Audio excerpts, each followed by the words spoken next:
Alright, look, so something just pissed me off about 10 or 15 minutes ago, and I just need to go on here and talk about this because this is fucking crazy, and it relates to a bigger topic that I want to address in this video.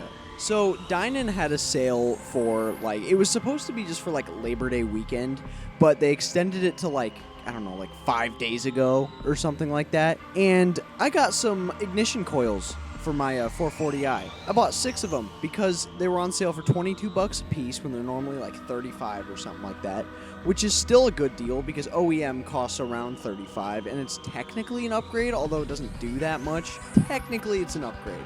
And I decided to take advantage of the sale and buy some because, when it comes time for me to change them, I would rather have spent the $13 less per coil on these ones than the OEM. But here's where shit gets fucky, okay? I later find out that the B58's ignition coil uses a fucking E8 Torx bit for the nut that holds it in. And I'm like, what the fuck? Every other car I've done ignition coils on, I'm pretty sure I've done them on every single car I've owned.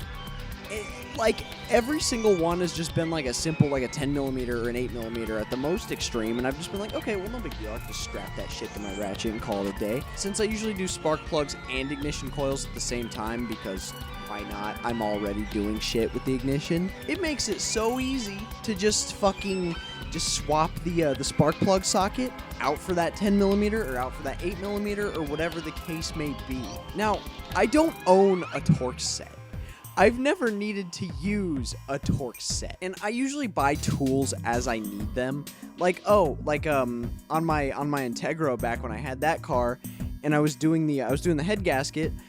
I didn't have a tool, a 14mm deep socket is what it was, to take off the engine mount. I did not have that. So I just I actually biked up to fucking AutoZone, and I bought that shit. And then I've had to use it a few other times doing other things, and it's been quite useful.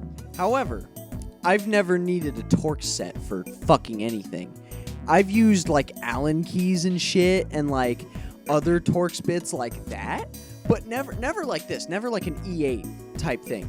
And that just leads into the bigger picture here of why the fuck are we doing this? Why the fuck are we using Torx bits when probably just a regular ass, I don't know, decently long 10mm would have done the job perfectly fine?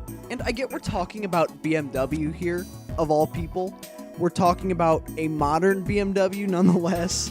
So shit's gonna get a little crazy, but in general, I just don't know why they feel the need to do that. Why do manufacturers feel the need to put fucking all these different types of bits on shit? It's so unnecessary and inconvenient. And I know for a fact, if cars were designed by mechanics turned to engineers rather than just fucking some nerd who got a 4.0 in high school and designed that shit, cars would be so much better. Not only would they be so much better, they would be so much easier to work on. And here's an example of this. In my Mazda Speed 3, I had my right low beam go out. And I was like, okay, I'll just buy the headlight and put it in like I've done every single other time I've had a headlight go out. It's easy. I've done it a million goddamn times. You can teach a monkey to do that shit.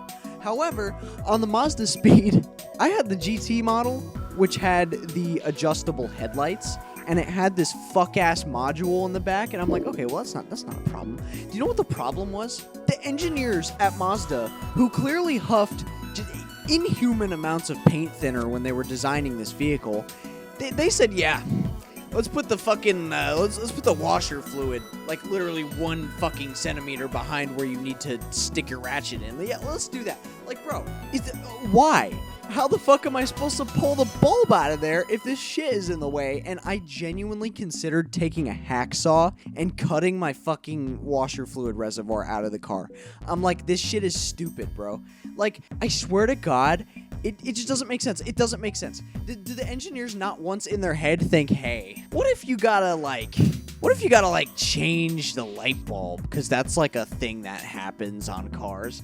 Do they not think about that? Do they not think about that? They think people are just gonna bring it to the dealer and fucking magic is gonna happen and their light bulb's just gonna magically work again. They're gonna cast some fucking voodoo shit and then make the light bulb start blinking. They're gonna put a fucking new hamster in that shit to power the wheel that powers the fucking headlight when you switch that shit on. It doesn't make sense. It doesn't make any goddamn sense. I wish famine and pain and suffering upon automotive engineers worldwide. I hate you guys, and so does every single other motherfucker that works on their car. Okay, look, the one thing that I do love BMW engineers for doing is when I do my oil changes, there's a little flap on the underside of the car where the drain plug is. You just twist the thing, pull the flap out, and the drain plug comes straight down. It's not angled like every other car. It comes straight down. I don't know if this is a BMW thing. This is my first BMW. I've never owned any German cars before my 440i, and it's literally the best thing ever. This is the best fucking shit that's ever happened to me. And BMW, your sins are okay for now, until I have to do other shit, and I realize how much of a pain in the dick it is. Another thing that I thought about was how coil pack number 6. Now, I don't know the firing order of the B58, but it's the one in the fucking back. You get what I'm saying. That one's covered by some fuck-ass plastic shit that, you know what I'm trying to say. It's that plastic shit that goes around where, like, kind of below where the wipers are. Don't know what it's called. Don't care either. You know what I'm saying. But cylinder number 6, ignition coil, is being completely covered by that piece of fucking plastic. And I've played around with it enough times to know, hey, you just turn this thing and you turn this other thing and the plastic comes up.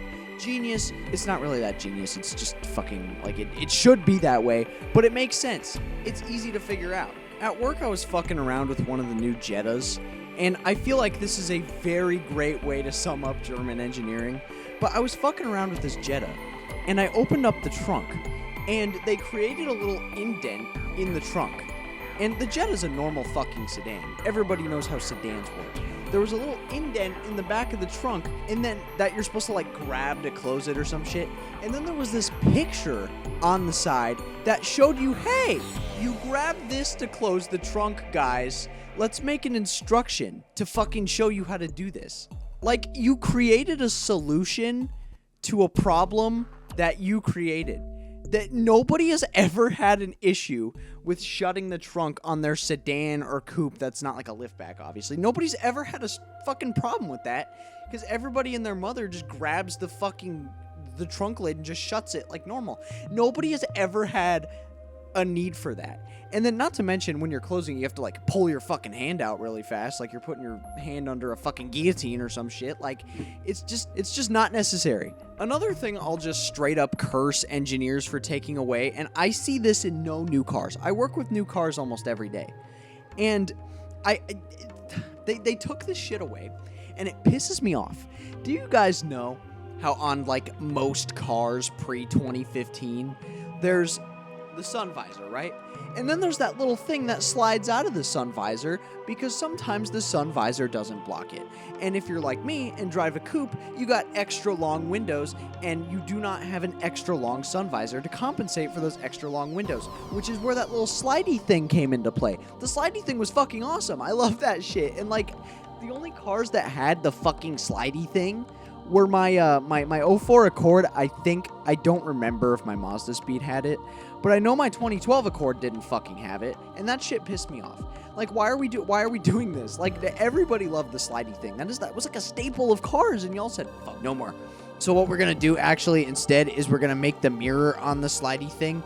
We're gonna put the light on the fucking roof, and then when you open the slidey thing, the light on the roof changes instead of just putting it on the fucking slidey thing. Like, what are we doing? What are we doing? Like, seriously. Engineers try not to huff paint thinner challenge.